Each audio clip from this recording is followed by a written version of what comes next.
(3월 18일) 목요일 전국 한인연합감리교회 사순절 특별 연합성회 말씀을 전하는 미국 중서부 콜로라도 한미연합감리교회를 섬기고 있는 이지성 목사입니다. 한국으로 치면 한라산 꼭대기 높이에서 신앙생활하면서요, 고산지대 속에서 어떤 분들은 하나님과 가장 가까이 맞닿아 있다라고 표현하시는 분들도 계십니다. 교회 안에서 우리 한인가정, 또 이중문화가정, 미국인 회중, 또 2세 회중이 한데 어우러져 주님의 신앙 공동체를 이루고 있습니다. 오늘 하나님께서 우리들에게 주신 말씀은 이사야 55장 1절에서 11절까지 말씀입니다. 제가 받들어서 봉독하겠습니다. 너희 목마른 자들아 물로 나오라. 돈 없는 자도 오라. 너희는 와서 사 먹되 돈 없이 값 없이 와서 포도주와 젖을 사라. 너희가 어찌하여 양식 아닌 것을 위하여 은을 달아주며 배부르게 못할 것을 위하여 수고하느냐. 나를 청종하라. 그리하면 너희가 좋은 것을 먹을 것이며 너희 마음이 기름진 것으로 즐거움을 얻으리라. 너희는 귀를 기울이고 내게로 나와서 들으라. 그리하면 너희 영혼이 살리라. 내가 너희에게 영원한 언약을 세우리니 곧 다윗에게 허락한 확실한 은혜니라. 내가 그를 만민에게 증거로 세웠고 만민의 인도자와 명령자를 삼았었나니 내가 알지 못하는 나라를 부를 것이며 너를 알지 못하는 나라가 내게 달려올 것은 나 여호와 내 하나님 곧 이스라엘의 거룩한 자를 인함이니라. 내가 너를 영화롭게 하였느니라. 너희는 여호와를 만날 만한 때에 찾으라. 가까이 계실 때에 그를 부르라. 악인은 그 길을, 불의한 자는 그 생각을 버리고 여호와께로 돌아오라. 그리하면 그가 긍휼히 여기시리라. 우리 하나님께로 나아오라. 그가 널리 용서하시리라. 여호와의 말씀에 내 생각은 너희 생각과 다르며 내 길은 너희 길과 달라서 하늘이 땅보다 높음같이 내 길은 너희 길보다 높으며 내 생각은 너희 생각보다 높으니라. 비와 눈이 하늘에서 내려서는 다시 그리로 가지 않고 토지를 적시어서 싹이 나게 하며 열매가 맺게 하여 파종하는 자에게 종자를 주며 먹는 자에게 양식을 줌과 같이 내 입에서 나가는 말도 헛되이 내게로 돌아오지 아니하고 나의 뜻을 이루며 나의 명하여 보낸 일에 형통하리라. 하나님의 말씀입니다. 지금 알고 있는 걸 그때도 알았더라면 이라는 시가 있습니다. 내용은 이렇습니다. 지금 알고 있는 걸 그때도 알았더라면 내 가슴이 말하는 것에 더 자주 귀 기울였으리라. 더 즐겁게 살고 덜 고민했으리라. 금방 학교를 졸업하고 머지않아 직업을 가져야 한다라는 걸 깨달았으리라. 아니, 그런 것들은 잊어버렸으리라. 다른 사람들이 나에 대해 말하는 것에는 신경 쓰지 않았으리라. 사랑에 더 열중하고 그 결말에 대해선 덜 걱정했으리라. 설령 그것이 실패로 끝난다 해도 더 좋은 어떤 것이 기다리고 있음을 믿었으리라. 더 많은 용기를 가졌으리라. 모든 사람에게서 좋은 면을 발견하고 그것들을 그들과 함께 나눴으리라. 지금 알고 있는 걸 그때도 알았더라면. 오늘 우리가 읽었던 이사야 55장 본문의 말씀, 여러분들도 잘 아시듯이요, 당시 상황은 이스라엘 백성들이 바벨론 포로기 생활 가운데 있는 현실이었습니다. 그간 어떠했나요? 과거의 이스라엘의 영광은 다 싸그리 무너진 상황입니다. 뿐만 아니라 하나님께 선택받은 그러한 자기들, 우월하게 생각했던 그 선민의식도요 처참하게 무너져 내버린 현실이죠. 뿐만 아니라 예루살렘 성전과 다윗궁의 영광 또한 무참하게 사라진 지 오래이고요. 포로 생활 가운데 있던 이스라엘 백성들, 오늘 우리가 읽었던 3절 말씀처럼 너희는 귀를 기울이고 내게로 나와 들으라 라고 하셨는데, 주님께 기울이지 못하고 주님의 음성을 듣지 못한 현실 속에서 결국 포로 생활 가운데 있던 이스라엘 백성들, 그간 하나님의 심판의 연속이었습니다. 그리고 이제는요, 바벨론 포로 생활을 하면서 이스라엘 백성들의 신앙생활, 또 신앙생활 가운데 그들의 생각은 어떠했을까? 이렇게 한번 상상을 해봅니다. 첫 번째는요, 신앙을 점점점 잃어가는 현실이 아니었나라는 것입니다. 하나님의 무능력을 생각해보고요, 또 하나님의 자녀라고 얘기하셔놓고 왜 우리들의 상황을 이렇게까지 몰아가시나라고 생각해 볼 수도 있었겠죠. 하나님도 어쩔 수 없구나, 아니 하나님이 안 계시는 것 아니야, 이러한 신앙의 안일함, 또 신앙이 무너짐, 또 신앙을 잃어버리는 현실이라는 것입니다. 두 번째로요, 세상의 길로 더 빠져버리는 현실임을 생각해 볼 수 있는 것이죠. 포로 생활 가운데 하나님의 말씀이 아니라 이제는 바벨론 문명이 자기들을 엄습하고 있는 현실입니다. 바벨론의 학문과 종교의식과 문화 등이 이스라엘 백성들을 사로잡고요, 거기에는 하나님을 찾을 생각도 안 하고요, 결국 그 문명에 동화돼 버리는 현실이라는 것이죠.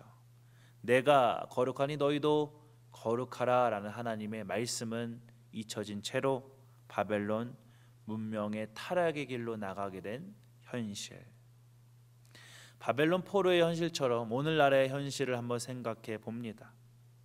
계속해서 코로나 바이러스로 인하여서 수많은 이들이 목숨을 잃어가는 현실, 목숨을 잃어감에 슬퍼하는 가족들, 또 목숨을 잃어가는 현장 속에서 그들을 살려보겠다고 하지만 결국 자기도 코로나 바이러스에 걸려서 죽음을 맞이하는 비극적인 상황들 뿐만 아니라 이 바이러스로 인해서 경제적으로, 정신적으로, 관계적으로 여러 가지 삶의 현장에서 피해를 보는 현실들까지, 결국 하나님이 어디 계신가? 하나님도 어쩔 수 없으신가? 하나님은 계시기는 하신 것인가? 라는 질문의 연속입니다. 그러면서요, 우리들의 영혼을 피폐하게 만드는 그러한 세상의 수많은 것들에 귀 기울이다가요, 영적인 나태함과 무력감을 경험하는 우리의 세상의 현실 뿐만 아니라 교회의 현실이기도 하다라는 것이죠. 이러한 현실 속에서도요, 살아계신 하나님께서는 우리들을 향하여 말씀으로 속삭이고 계십니다. 3절 말씀을 다시 한번 곱씹어서 읽어보죠. 너희는 귀를 기울이고 내게로 나와 들으라. 6절 말씀에도 동일하게 얘기하십니다. 너희는 여호와를 만날 만한 때에 찾으라. 가까이 계실 때에 그를 부르라. 왜 주님께 귀 기울이고요, 주님께 나가서 주님을 찾고 주님을 불러야 하는가? 첫 번째는요, 그래야 우리의 영혼이 살기 때문입니다. 3절 말씀을 다시 한번 곱씹어 읽어보겠습니다. 너희는 귀를 기울이고 내게로 나와 들으라. 그리하면 어떻다고요? 너희의 영혼이 살리라. 당연한 진리입니다. 주님께 나가고 주님을 찾으면 우리의 영혼은 살게 되어 있다라는 이 당연한 진리인데, 왜 이 당연한 것을 우리는 우리의 삶의 현실을 돌아보면 잘 하지 못하는가? 첫 번째는요, 우리의 죄가 있기 때문에 그러합니다. 우리 마음에 또 우리의 삶 가운데 죄가 있으면 절대로 주님께 나아가고 주님을 찾고 싶은 마음이 안 듭니다. 죄의 본성에 이끌리게 되어 있습니다. 뿐만 아니라 그것이 더 심각해지면 죄에서 무감각해지고 죄에 대해서 무뎌지는 현실을 경험하는 것이죠. 목회자들도 예외가 아닙니다.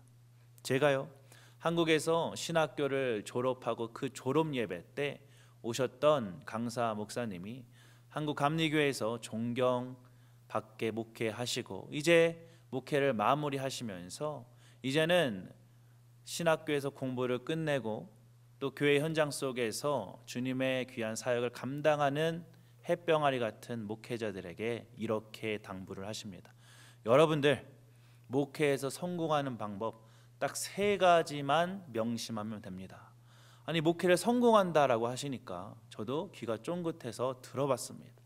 3가지를 말씀하시는데 그것은 3가지를 조심하라는 겁니다. 목회자로서 첫 번째, 돈을 조심하고, 두 번째는 여자를 조심하고, 세 번째는 나이가 들수록 권력을 조심해라.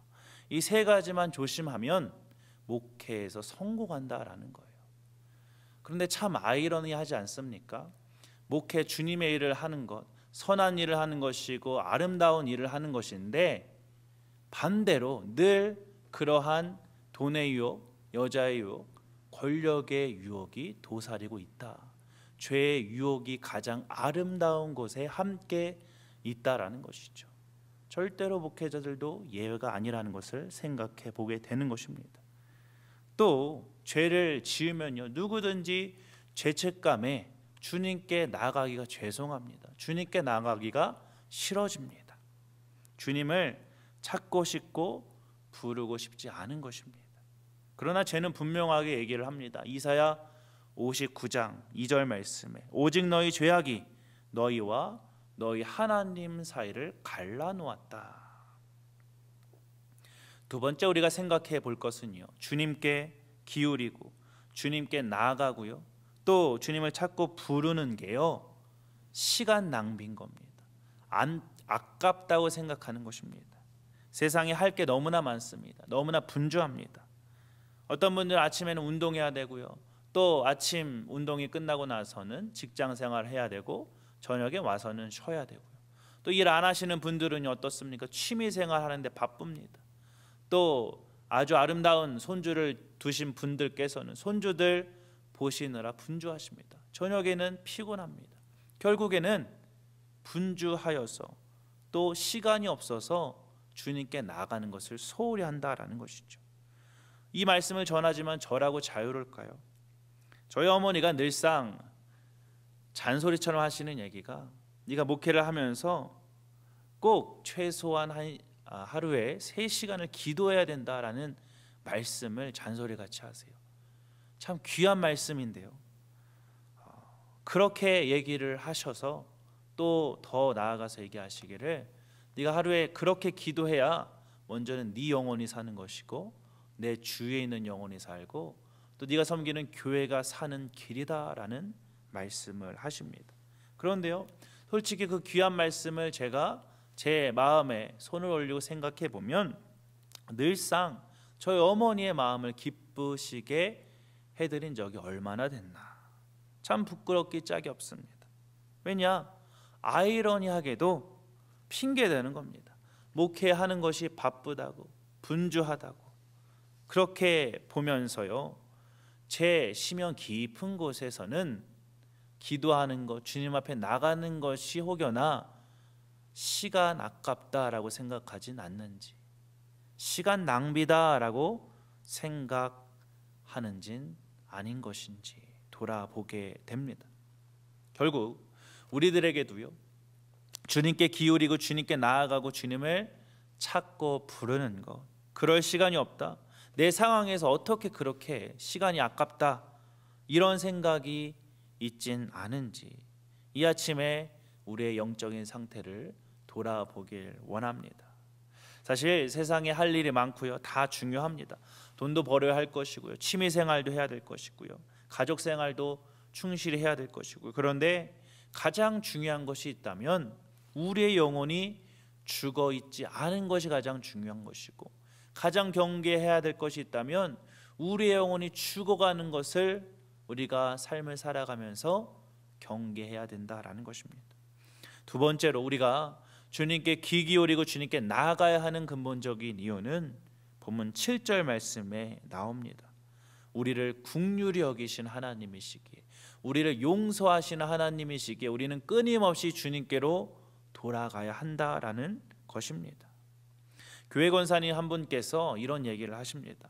저에게 말씀하시면서 우리가 좀 기도를 할 때 우리를 용서해 주십시오, 우리를 주님 긍휼히 여겨 주십시오라는 기도 좀 그만했으면 좋겠다라고 얘기하시는 거예요.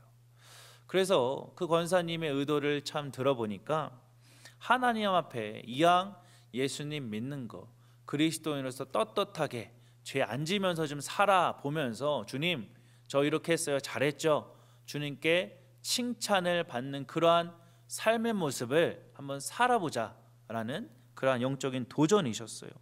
아니 그 말을 듣는데 저 개인적으로 너무나 풀이 죽었습니다.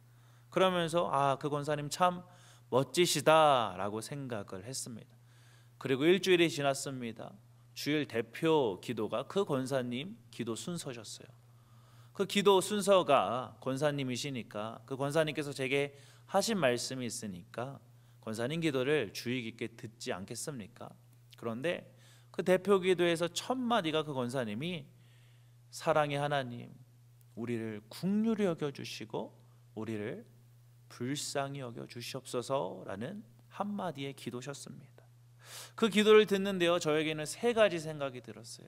아니 일주일 전에 그렇게 떳떳하게 자신 있게 신앙생활 합시다라고 말씀하셨던 권사님이 되리어 일주일 만에 주님의 긍휼을 구하는 기도를 하시면서 권사님 참 순수하시다, 권사님 참 솔직하시다라는 생각을 했습니다. 또 두 번째 생각은요, 하나님 앞에서 우리는 언제나 죽을 수밖에 없는 죄인이구나. 그리고요, 세 번째는 그럼에도 불구하고 우리가 주님을 찾고 찾으면 주님께서는 우리를 긍휼히 여기시고 주님께서는 우리를 용서하신다라는 귀한 진리였습니다. 요한일서 1장 9절도요 우리들에게 이렇게 선포합니다. 만일 우리가 우리 죄를 자백하면 저는 미쁘시고 의로우사 우리 죄를 사하시며 모든 불의에서 우리를 깨끗하게 하시는 주님이시다. 오늘 주님께서 우리에게 주신 말씀을 정리합니다. 팬데믹의 현실 속에서 얼마나 힘드십니까? 그런데 절망도 유효기간이 있습니다 라는 말이 있더라고요. 여러분 주님 안에서 우리가 힘내길 원합니다. 뿐만 아니라 팬데믹의 현실 속에서 하나님이 도대체 어디 계신 거야? 하나님도 어쩔 수 없으신가? 하나님이 너무나 무능력하신 거 아니야? 뿐만 아니라 우리의 영혼의 나태함과 우리의 영혼의 분주함과 또 무력감 속에서 주님은요 오늘 우리들에게 말씀으로 속삭이신다라는 것이죠. 귀를 기울이고 내게로 나와서 들으라. 첫 번째는 그래야 우리의 영혼이 살게 된다. 두 번째는요, 그렇게 해서 다시 한번 주님의 긍휼하심과 주님의 용서하심을 재확증하라 하시는 것이죠. 여러분, 오늘 주님께서 우리들에게 속삭이시는 말씀 이제는 알게 되었습니다. 이제 알게 되면 그때 알면 좋았을 걸 후회하고 계시진 않습니까? 그러나 지금부터 잘하면 됩니다. 주님께서는요 우리들에게 주님 말씀에 귀를 기울이라고 하십니다. 주님께 나와서 들으라고 하십니다. 이 귀한 주님의 말씀에 속삭임에 오늘 하루 도전하기는 주님의 말씀이 삶 가운데 실천이 되는 역사가 있기를 주님의 이름으로 간절히 소망합니다.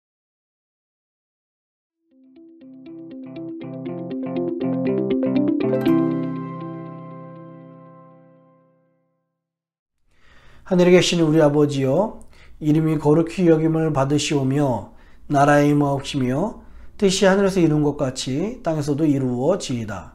오늘날 우리에게 일용할 양식을 주옵시고 우리가 우리에게 죄진 자를 사하여 준 것 같이 우리 죄를 사하여 주옵시고 우리를 시험에 들게 하지 마옵시고 다만 악에서 구하옵소서. 대개 나라와 권사와 영광이 아버지께 영원히 있사옵나이다. 아멘.